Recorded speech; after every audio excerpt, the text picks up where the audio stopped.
Move on to that bad. You don't? I'm freezing. Quite literally frozen. Woo. Brr. Woo burr. Ooh burr. I said burr. It's cold in here. I said there must be some toros in the atmosphere. I said, oh. How fall of me. This is the most fall shirt I think I've ever owned. You think? I have a very similar plaid shirt. I should have worn it. We could have been twinning.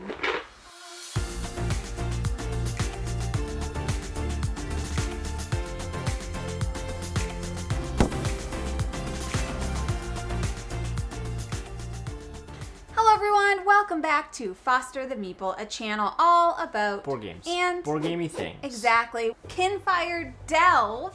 How do you pronounce that? Vainglory's Grotto. Exactly like that. I nailed it. You did. So for anybody that is like, Kinfire, that sounds quite familiar.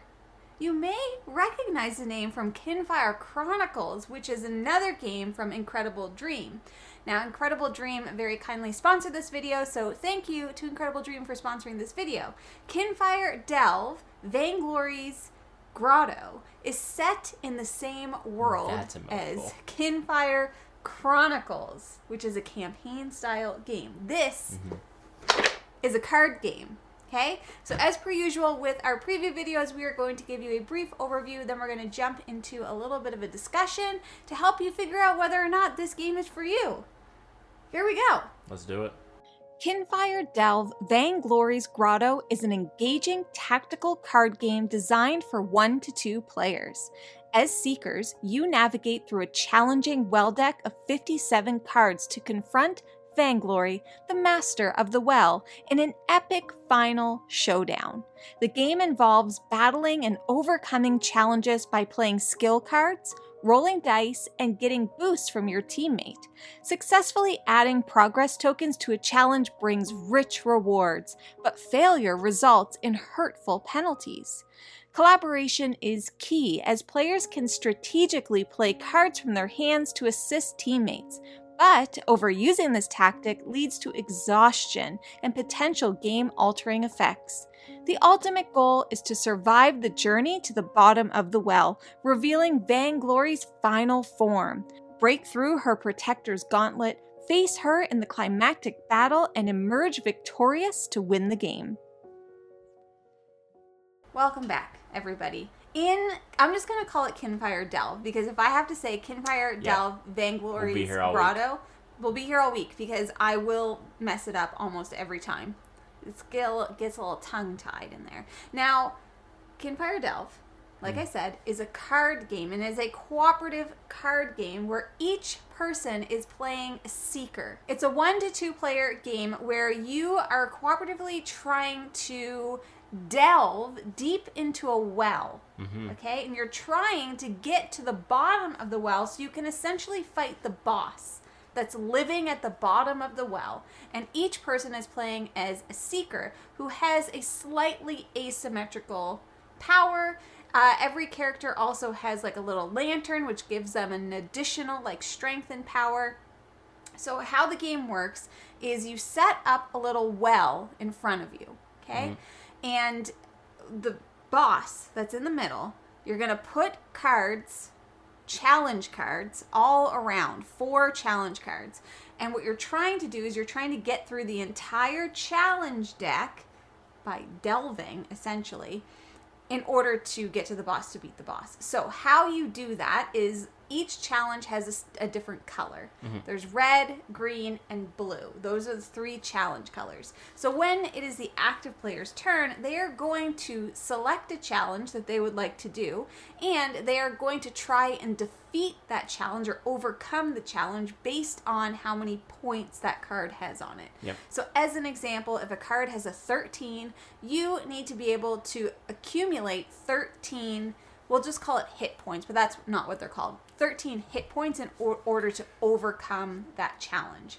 You're going to do that by playing a card, possibly from your hand, which has an innate amount of power that can go towards it. You're also going to be rolling some die and hoping that you get the same matching color to the challenge, but then you're counterparts or your partners can also boost you. Mm-hmm. So every card also has a boost number at the bottom of it.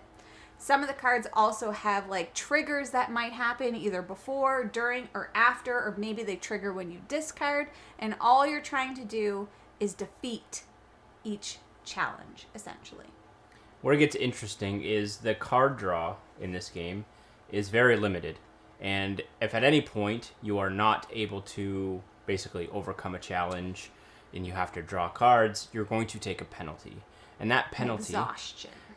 Is called exhaustion, and that is going to make the rest of your campaign more difficult. Maybe instead of having 4 cards up on the well, you only have 3, which makes it longer to get through the deck because you're only putting 3 out when you complete them as opposed to 4. Exactly. Stuff like that. Or maybe like, damage or challenges get more difficult, etc., etc. So card draw is basically your currency, and it's really this give and take about like, hey, do you really need me to help you boost on this? Because it's like you almost don't want to boost because you need to. Cards are a valuable resource, and you need to be able to have them to use on your turn based on the challenges that are up. The challenges that come out there's a variety of different kinds. There's combat, there's puzzle, there's traps, there's obstacles. There's also event cards that can come up, and you will have certain cards in your hand that you may be hanging on to because they have extra power if they're used against like a puzzle card,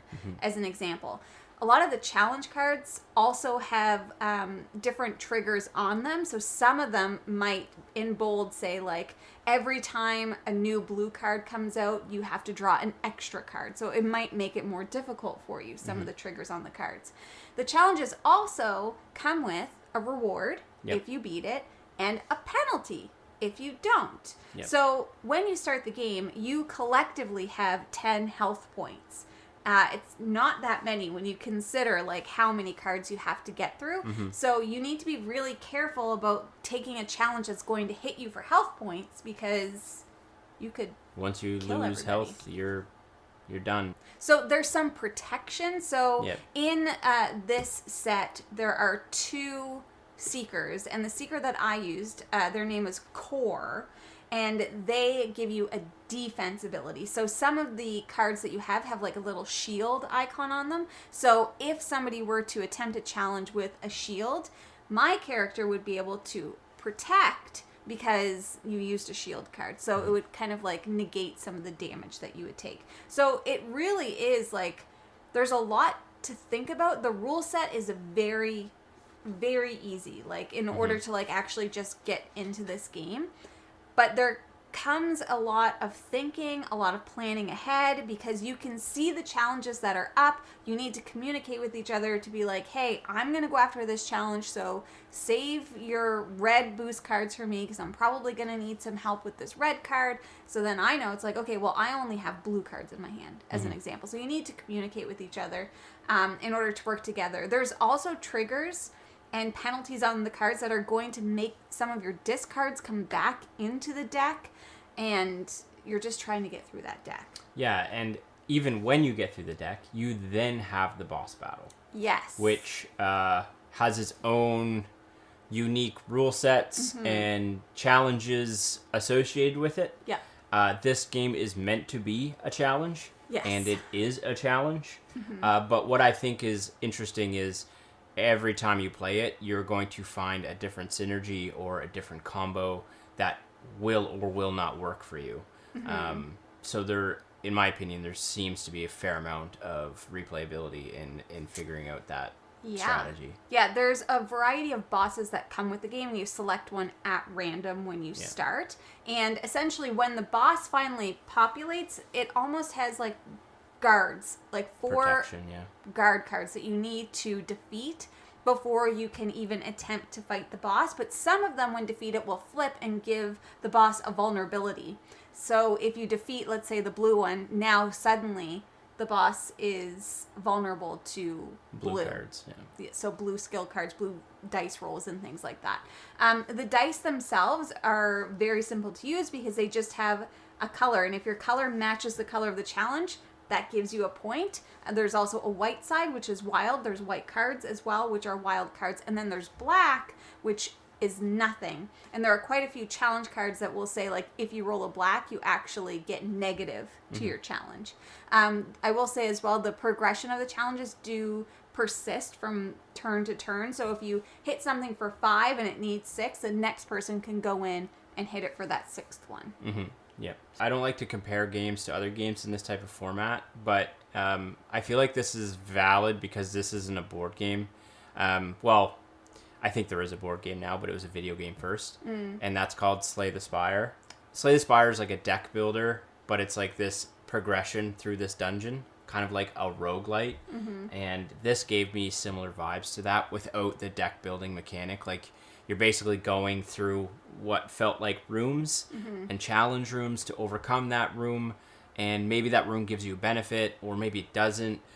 Maybe it's a detriment, and you're just progressing through these rooms, even though it's a well, but I'm using that analogy, to get to an end boss. And you're trying to be as powerful as you can by the time you get to the end. Because there are cards that can come up that might boost the boss at the end.